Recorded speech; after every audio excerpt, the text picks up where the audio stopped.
Today is Holi. This means recognizing that essentially life is a very exuberant process. But because of human inexperience of how to deal with their cerebral capabilities, the most fundamental two faculties of memory and imagination, people remember everything that they should not, and they forget everything that they should. And they imagine all kinds of things that they should not, and they cannot imagine something that will make their life beautiful. So Holi, if those of you who are not aware of this, on this day all over India, people throw colors at each other. They drench themselves in color. This is the day people are head to toe in all kinds of color, to symbolize that the essence of life is exuberance. And the reason why it's become so serious is because we remember things that we should not, and we imagine things that we should not. So Holi also means burning up all unnecessary things in our life. On this day, people bring out all old clothes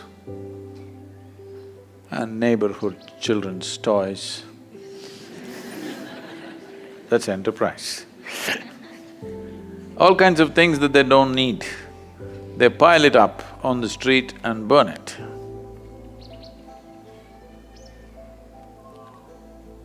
This is not about burning old clothes. This is about burning the memories of the past 1 year, so that today you can be like a fresh life, exuberant on. So this is that day, and all of you looking at me very seriously.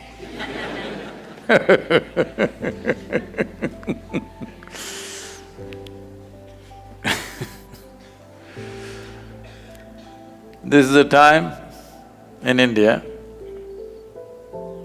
this is the late spring, when the second slew of blossom should happen, but unfortunately this year has been such a bad drought.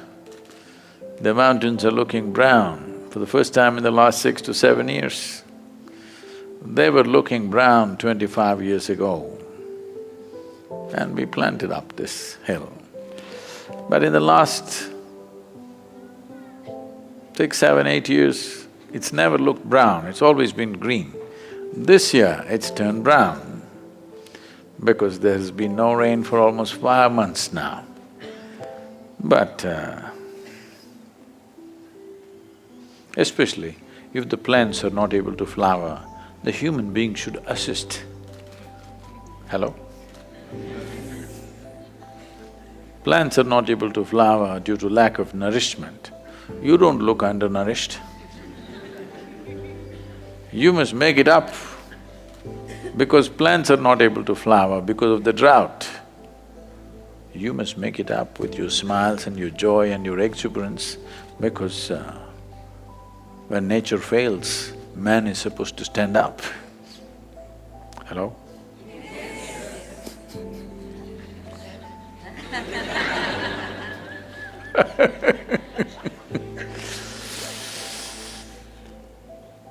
The problem with a whole lot of people is they're constantly giving themselves a lecture.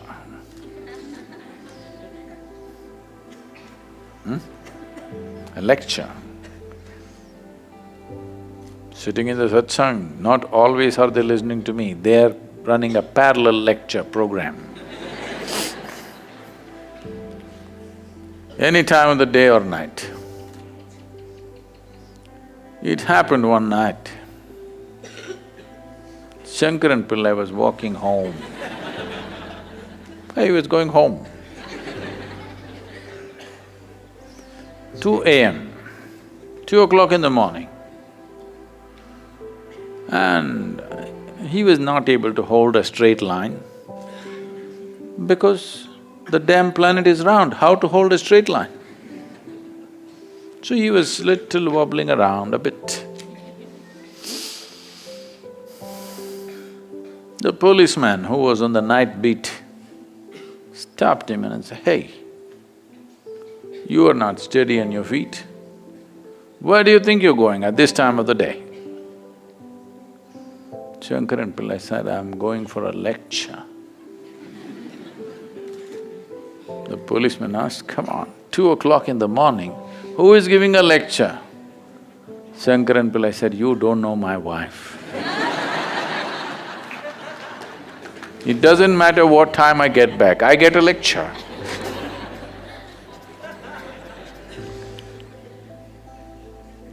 And many of you don't have a wife or a husband, but you are on a lecture tour all the time. Self-help, this is called.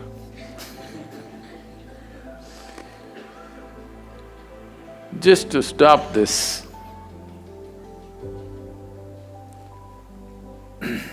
preoccupation with your own rubbish endlessly, most people think it's impossible. This is because they have not stopped identifying with their thought. Once you identify with it, you can't stop it. There is no need to stop it. You just have to disidentify with it because the content of your thought filled in from outside, isn't it? The content of your thought is not yours, borrowed. If you just say, "This is not mine," that's all you have to do. You don't have to give it up. If you just see, what's happening in my head is not really mine, then you will see it'll buzz around for some time and you identify with it so much. It is yours and you think it's a smart thought, though it's stupid. Everybody thinks it's stupid, but you think it's smart. Doesn't matter, it messes up your life, but still you think it's smart. It doesn't let you sit down in one place, if not in ecstasy, at least peacefully, but you still think it's smart. If you do not know even how to be at ease, that's not smart, isn't it? Hello? You don't even know how to be at ease. How can you call this smart? Nothing smart about it.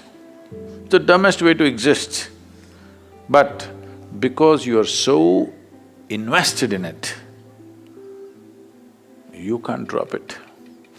Today is Holi. Time to burn up the old, and especially because spring is not manifest due to lack of rains, you must. I'm going to watch you for next 3 days in the ashram premises. I want to see how you are. Different levels of aliveness, isn't it?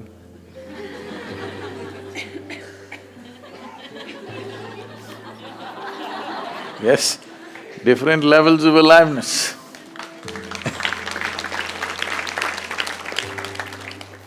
Springtime, Holi, we want you to sit with maximum aliveness. Hello? Yes! I didn't say it have to be noisy. Maximum aliveness. Flowers are missing this year. You have to make it up because that's the only goddamn thing you have, aliveness. Everything else is your rubbish in your head. Yes or no? That is the only thing you have. Rest is all your rubbish. That you must keep it full on. No? No, I'm saving it, Sadhguru. Because I've already built a steel coffin, I'll be there for a long time, I have to have something left. This happened. This really happened.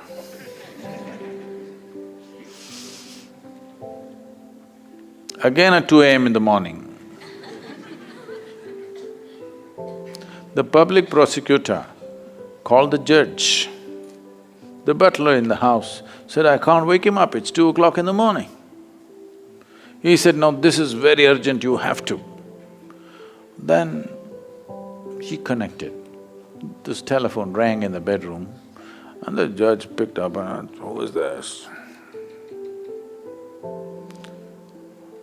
"Mr. Justice, Justice Grover just passed away and I would like to take his place."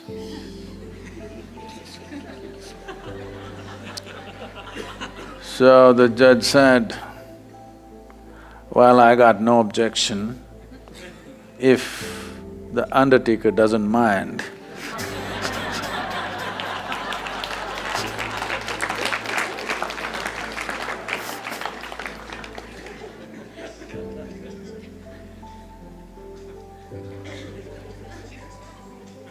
You want to act like you're already half in? Hello? No flowers in the garden. You should make it up. I'm going to watch you for next 3 days, how spring blossoms, okay?